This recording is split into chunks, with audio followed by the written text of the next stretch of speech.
Someone copied your signature. And it only works after you marry her. How did he know we were here? Lucas, don't let him reach the ballroom. If I'm wrong, you lose a wedding. But if I'm right, somebody has spent months arranging your marriage so they can take something from you the moment you say yes. Nia kept her hand on the folder between them, because removing it would reveal how badly her fingers were shaking, while rain ran down the penthouse windows and turned downtown Chicago into a gray blur behind Min-jae's desk. In 3 hours and 42 minutes, he was supposed to marry Seo-yun before nearly 200 guests, including bankers, investors, judges, community leaders, and men whose loyalty had been built over dinners where nobody wrote down what they promised. Min-jae did not reach for the folder immediately, which unsettled Nia more than anger would have, because his stillness usually meant he had already begun measuring the cost of every possible answer.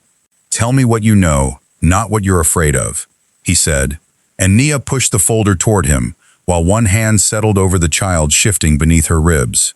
"What I know is that your signature appears on an authorization you never asked me to prepare, and what I'm afraid of is that the wedding is what makes it useful." The authorization looked boring enough to escape attention, filled with language about temporary advisory powers and emergency restructuring procedures. Yet its effective date was tied to the filing of the marriage certificate rather than any business event. Nia explained that the digital credential beneath Min-jae's name matched one used 3 weeks earlier on an unrelated property transaction she had personally archived, which meant either somebody inside his legal office had made an extraordinary mistake, or somebody had copied a signature token they knew would pass routine review. A second document replaced his longtime wedding security coordinator with a firm chosen through Seo-yun's family office, while a third changed access privileges for several private guests whose names had appeared repeatedly in late-night revisions. "I almost called you at 2 this morning," Nia admitted.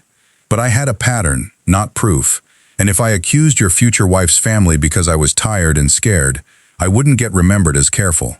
Min-jae looked up because he understood the rest without needing it explained, having watched senior men hand her coats, ask whether she took lunch orders, and then accept corrections from her after realizing she controlled information they had failed to understand. "So you waited until you could survive being wrong," he said, and Nia answered that she had waited until staying quiet frightened her more. He called his outside attorney instead of confronting anyone connected to the wedding, while Nia rebuilt the evidence chronologically and forced herself to remove every assumption she could not defend. The attorney confirmed that the form itself came from Min-jae's legitimate legal system, but the instruction attaching his signature had entered through a consultant retained by Seo-yun's father, Joon-ho, who had recently been advising his family company through what everyone publicly described as a temporary cash flow problem. Nia had originally linked one wedding guest to the replacement security company and treated the connection as significant, but a verification call proved she had confused 2 executives with similar names, leaving her embarrassed enough to wonder whether exhaustion had begun manufacturing villains. Min-jae did not reassure her, which she appreciated, because comfort would have been less useful than discipline at that moment. He asked what survived after her mistake was removed, and Nia answered with 4 facts. The signature had been reused. The authorization activated after marriage. The new security firm had business ties to advisors close to Joon-ho, and several late-added guests represented lenders with enough influence to determine whether the Han company lived through the month. The final piece arrived from Min-jae's chief financial officer, who confirmed that a routine acquisition payment scheduled for Monday would temporarily lower cash inside one holding company before reimbursement arrived later in the week. Under ordinary circumstances, the transfer meant nothing. Yet under the hidden authorization, it could satisfy the definition of an emergency liquidity event and allow outside advisors to request control over designated assets before the money returned. Nia simplified it until even the legal language could no longer hide the consequence, explaining that if Min-jae married Seo-yun today and Monday's scheduled payment occurred as planned, somebody could claim a contractual right to interfere with assets he had never agreed to place at risk. Min-jae finally stood, no longer looking like a groom interrupted by an anxious employee, while Nia felt the investigation become personal, in a way documents had not managed to make it. Before either of them could speak again, her phone vibrated with a message from an unknown number containing a photograph of Nia entering the building that morning, visibly pregnant beneath her coat. The line beneath the photograph read, "You have enough responsibility already, Miss Brooks, so do not make someone else's family problem your child's." The threat changed the shape of the morning because documents could be misunderstood, financial language could be argued over, and corporate relationships could be explained away. But somebody had watched Nia closely enough to know where fear would hurt her most.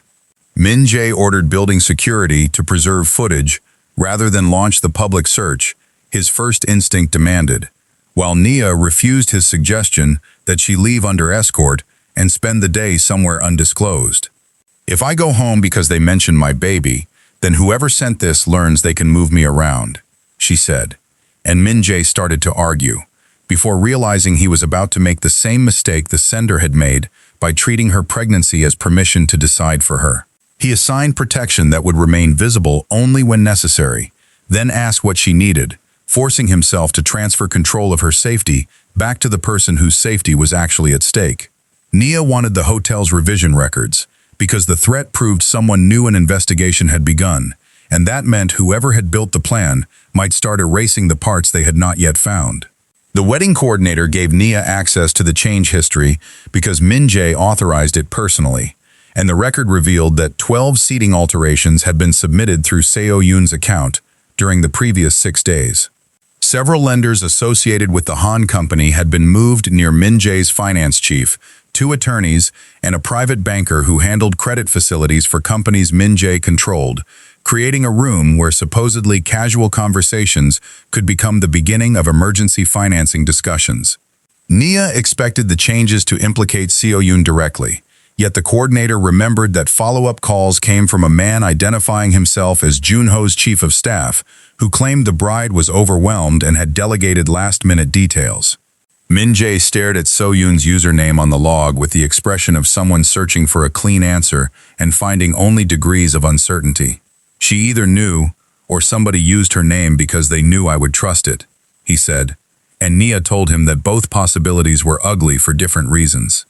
She also reminded him that suspicion became dangerous once people started preferring whichever version hurt enough to feel true. The investigation took another turn when Min-jae's outside attorney called to say his team had begun restoring deleted draft versions from the consultant's document system. A process started as soon as Nia identified the forged credential. One partially recovered file referred to an appendix that was missing from the version attached to Min-jae's authorization, but fragments suggested the appendix dealt with collateral rather than simple advisory authority. The attorney warned that recovery could take time and might produce nothing usable before the ceremony, which prevented the evidence from arriving as a convenient miracle, and left Min-jae facing decisions under uncertainty rather than waiting for technology to solve them. Nia then checked access logs for the Monday cash transfer schedule and discovered that an outside tax advisor recommended by Joon-ho had opened the file repeatedly over the previous month, including twice after midnight on days when no tax work had been scheduled. Min-jae knew the advisor had legitimate access, which meant the behavior proved curiosity but not theft, yet the pattern showed that somebody close to Joon-ho had been studying the exact 4-day window during which the hidden authorization could be exploited. They left for the hotel because canceling the motorcade or changing the public schedule would alert anyone monitoring Min-jae's movements, and Nia spent the drive trying to decide whether the anonymous message represented calculated intimidation or a panicked mistake by someone less disciplined than the plan itself. Min-jae sat beside her in the rear of the sedan and admitted that he had chosen Seo-yun partly because their relationship seemed free of the volatility that had defined his childhood, where affection could become accusation before dinner and apology before breakfast. "I thought calm meant safe," he said, then gave a humorless laugh when Nia replied that calm could also mean 2 people had become very skilled at avoiding the same conversation. At the hotel, white orchids lined the marble lobby, while guests arrived beneath umbrellas, greeting one another as though the day still belonged to romance rather than leverage. Nia had nearly reached the elevators when Seo-yun stepped out in her wedding gown, carrying no attendants and no bouquet, while the careful composure Nia associated with her had been replaced by something close to panic. "My father knows someone found the authorization," Seo-yun said, keeping her voice low as she glanced toward the security cameras above them. "And if you were the one who found it, you should assume he knows exactly where you are." Nia moved with Seo-yun into a quiet lounge where her security officer could see the entrance, resisting the urge to demand immediate answers because fear often made people tell the truth badly even when they were trying. Seo-yun explained that she had begun suspecting something 3 weeks earlier after wedding vendors accepted changes she had never approved, including the security replacement she believed Min-jae's team had requested. She changed her password, only to discover new revisions under her account the next morning. And when she confronted her father, he said his staff needed temporary access because several politically sensitive guests required special handling. "I wanted that explanation to be true so badly that I helped it become true in my head," she admitted, and the sentence carried more shame than any confession of conspiracy would have. After the rehearsal dinner, a banker congratulated her on helping stabilize the family company through the marriage, which frightened her enough to search her father's home office and photograph a draft restructuring memorandum she had seen him reviewing earlier that week. She had planned to confront him before the ceremony, but instead spent the night arguing with herself about whether suspicion justified destroying a marriage, a family, and hundreds of jobs.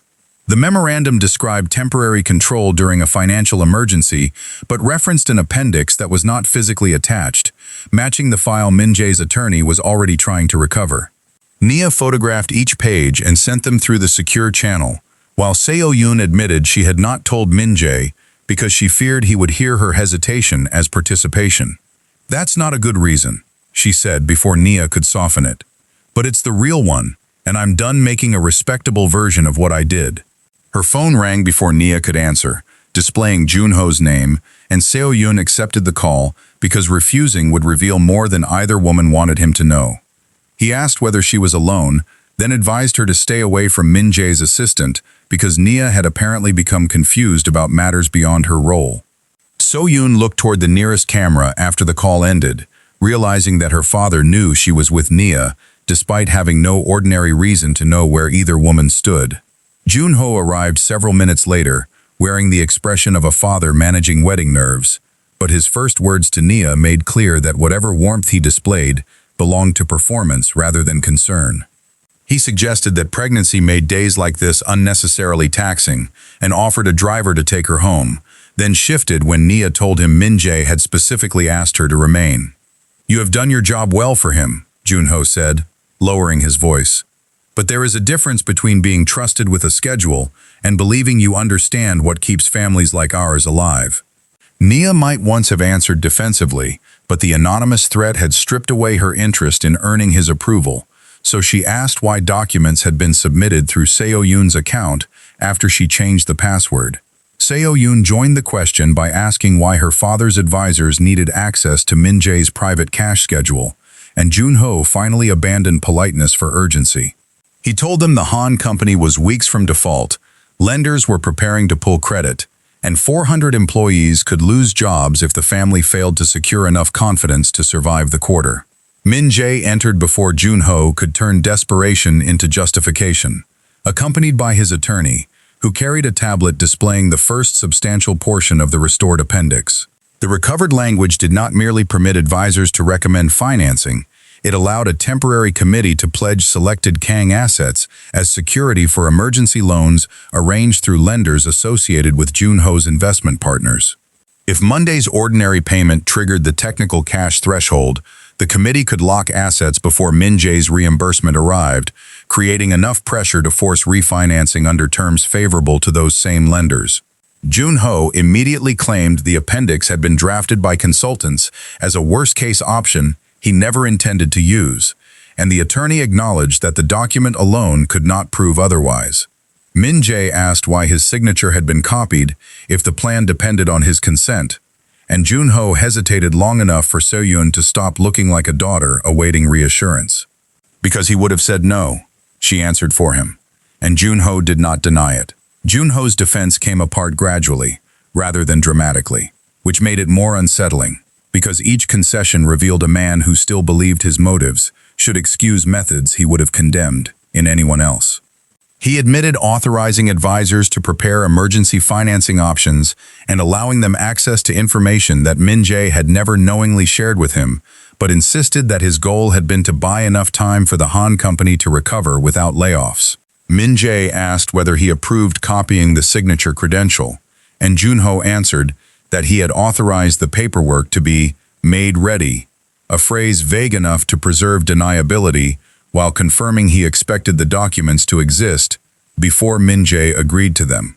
Nia listened as he described 400 employees, pension obligations, frightened lenders, and a company his father had built after arriving in America with almost nothing, and she understood why the story had convinced him before it convinced anyone else. "Needing help doesn't make you weak," she said, keeping her anger from turning into performance. "But deciding other people don't get to say no because your reason matters more than theirs is something else." The attorney then complicated matters by explaining that they still lacked proof Joon-ho ordered the threat against Nia or intended the most predatory use of the collateral clause, and Min-jae refused to treat uncertainty as an inconvenience simply because everyone was angry. Nia asked hotel security to trace the anonymous message, expecting the investigation to tie the sender directly to Joon-ho's staff, but the technical report showed only that it had been sent through the hotel's public Wi-Fi using a temporary online number. Her assumption had been wrong, and Joon-ho seized on the mistake immediately, asking how many other conclusions had been built from fear rather than evidence. Nia felt humiliation rise before she forced herself to answer with the same honesty she had demanded from everyone else, acknowledging that she could not prove he sent the message and would not claim otherwise. Seo-yun then asked her father why he had warned her to avoid Nia before anyone outside Min-jae's penthouse knew Nia was investigating, and Joon-ho's attempt to blame a staff member created a new problem because he had arrived at the hotel only minutes earlier. Hotel management confirmed that the replacement security firm had been granted temporary access to internal camera feeds that morning, supposedly to coordinate VIP arrivals, and one login associated with the firm had tracked Nia and Seo-yun through the lobby immediately before Joon-ho's phone call. That evidence did not prove he watched the cameras himself, but it explained how his team knew where both women stood and why the security replacement mattered beyond wedding logistics. Under mounting pressure, Joon-ho agreed to unlock his phone, where investigators found no order threatening Nia, but did find messages telling the consultant to keep Min-jae's people away from the appendix until after signatures were complete. Another message described Seo-yun as someone who would understand once the company is safe, language that caused her composure to fracture more deeply than accusations had managed. "You keep talking about saving my future," she told her father, her voice breaking as years of obedience collided with what she was finally willing to see. "But you built the whole thing around the idea that I wouldn't be allowed to choose it." With less than an hour before the ceremony, Min-jae asked Seo-yun whether she had known the hidden collateral language existed, and she answered no before admitting that ignorance did not absolve her of ignoring warning signs because she feared what honesty might cost. Joon-ho urged them to marry first and resolve everything privately afterward, arguing that canceling would alarm lenders, humiliate both families, and turn a solvable business crisis into a public collapse. Min-jae did not dismiss the argument because innocent employees really could suffer if panic spread, which left him facing the kind of choice he hated most, one where protecting himself might injure people who had done nothing wrong. His attorney's phone rang while they were still arguing, and the expression on her face changed as she listened to a lender describe an anonymous packet received that morning containing portions of the restructuring plan. Somebody had already leaked enough information to trigger questions about Han's solvency, meaning the crisis could accelerate whether the wedding happened or not, while the person applying pressure still had not been identified. The leak forced everyone to separate problems they had allowed to become tangled together, because Min-jae could no longer pretend that canceling the wedding alone would protect either company. If he married Seo-yun and allowed the hidden paperwork to stand, he could calm nervous lenders temporarily while validating terms he had never accepted. If he walked away without providing an alternative, the Han company might lose credit before Monday and take hundreds of ordinary employees down with it. Joon-ho treated that dilemma as proof that his secret plan had been necessary, But Min-jae's attorney pointed out that necessity would have required there to be no honest option, while nobody had actually tested whether honest financing was available. Min-jae asked 2 independent advisors to join by secure call and gave them only the verified facts, refusing to tell them what conclusion he preferred. Within 25 minutes, they outlined a 72-hour standstill agreement that could prevent lenders from accelerating debt if Joon-ho surrendered operational authority and accepted outside restructuring supervision. Min-jae would guarantee a limited bridge loan, but no Kang assets would be pledged, and the financial rescue would carry no marriage-related condition.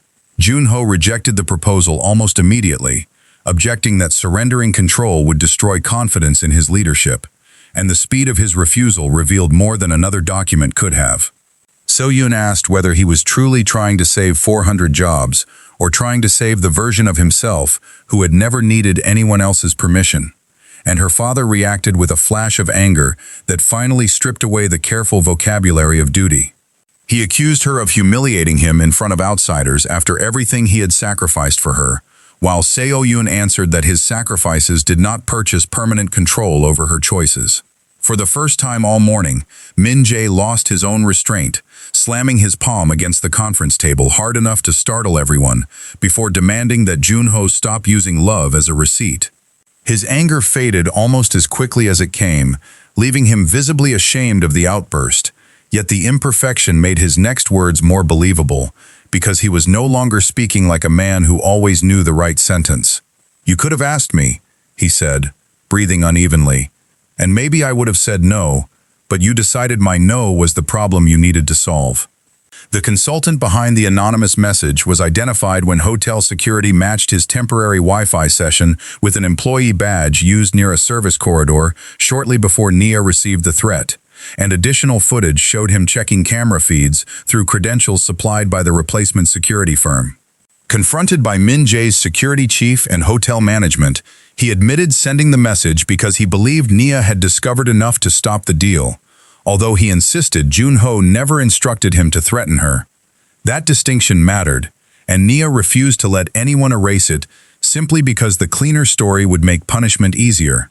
The consultant also admitted leaking portions of the restructuring plan to a lender after realizing Min-jae's attorneys were restoring deleted files, hoping financial panic would force the wedding forward and make the hidden authorization seem like the fastest solution. Joon-ho looked physically ill when he heard what his advisor had done, yet Min-jae reminded him that hiring someone willing to cross lines was part of the risk he created when he built a plan that depended on secrecy. The ballroom music had already begun when Min-jae turned to Seo-yun and asked whether she still wanted to marry him that day, separate from lenders, fathers, reputations, and every person waiting beyond the doors. Seo-yun took long enough to answer that Nia could hear guests shifting in the hallway, then admitted she no longer knew whether saying yes would be an act of love or a final attempt to prevent everything around them from collapsing. Min-jae confessed that he could not tell whether marrying her would mean choosing her or rescuing her family, and neither of them deserved to begin a marriage by pretending that distinction did not matter. They entered the ballroom together and announced that the wedding would not proceed, while Min-jae carefully protected Seo-yun from becoming a public scapegoat and confirmed only that serious financial issues had emerged, requiring independent review. Joon-ho remained near the rear doors. As his daughter told the guests, she had ignored warning signs because loyalty felt easier than confrontation. And Nia understood that the most important consequence of the day was not that powerful people had been exposed, but that several of them had finally stopped confusing love with permission. 3 months later, the Han company remained in business under independent restructuring, having sold 2 non-essential properties, renegotiated its largest credit line, and preserved most of the jobs Joon-ho had repeatedly invoked, while refusing the one condition that would have protected them sooner. He resigned from operational control as part of the standstill agreement and faced civil claims related to unauthorized access and document manipulation, although investigators found no evidence that he ordered the threat against Nia or intended the consultant's later attempt to trigger panic through the lender leak.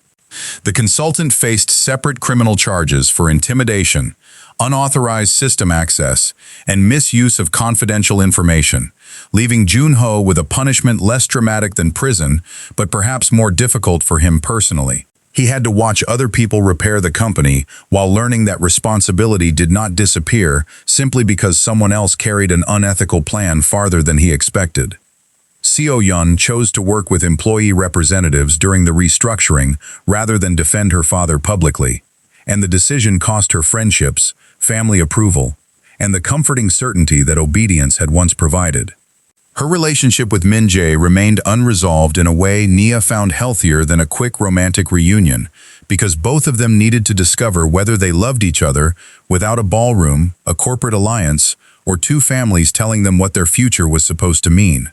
They met for coffee twice, argued badly the second time, stayed apart for several weeks, and eventually began speaking again without treating every conversation as a referendum on whether the wedding should be restored. Min-jae changed more quietly than anyone expected, including the way he responded when people underestimated Nia after the story became known inside his company. During one executive meeting, a visiting banker handed Nia his coat while continuing a conversation with Min-jae, apparently assuming the only pregnant black woman near the conference table belonged to support staff. Min-jae did not launch into a speech or publicly rescue her. He simply asked the banker why he had made the assumption, then waited until the man answered before allowing the meeting to continue. Nia appreciated the discomfort because nobody had converted her dignity into a performance staged on her behalf. Her maternity leave was scheduled to begin that Friday, when Min-jae placed a new employment agreement on her desk and offered her the position of Director of Strategic Operations upon her return. Nia read the contract from beginning to end, ignoring the larger salary until she reached a clause allowing Min-jae to alter her responsibilities during broadly defined emergencies, language his attorney had probably copied from a standard executive template. "You really want to leave this in here after everything we just survived?" she asked, and Min-jae looked almost offended until he reread the paragraph and recognized how much authority it gave him without requiring her consent. His first instinct was to explain why he would never misuse it, but he stopped himself before intention became an argument for unnecessary power. Nia rewrote the provision so material changes required mutual agreement, then slid the page across the desk while reminding him that trustworthy people were still better off using fair rules. He initialed the revision and admitted that 3 months earlier he probably would have called the language harmless because he had confused his own good intentions with sufficient protection. Before Nia left the office that evening, Min-jae asked whether she regretted bringing him the folder on the morning of the wedding, and she considered giving him the tidy answer people preferred after frightening experiences had become safely historical. She told him she regretted the moment she saw the photograph of herself, and wondered whether protecting his future had placed her child in danger, and she regretted how quickly she had assumed Joon-ho sent the threat, simply because the assumption fit everything else she feared. She did not regret speaking once the evidence became strong enough, because silence would have protected the people abusing trust rather than the people depending on it. Min-jae admitted he still grieved the wedding he believed he was going to have, even though he knew stopping it had been right, and Nia told him that good decisions could still hurt without becoming mistakes.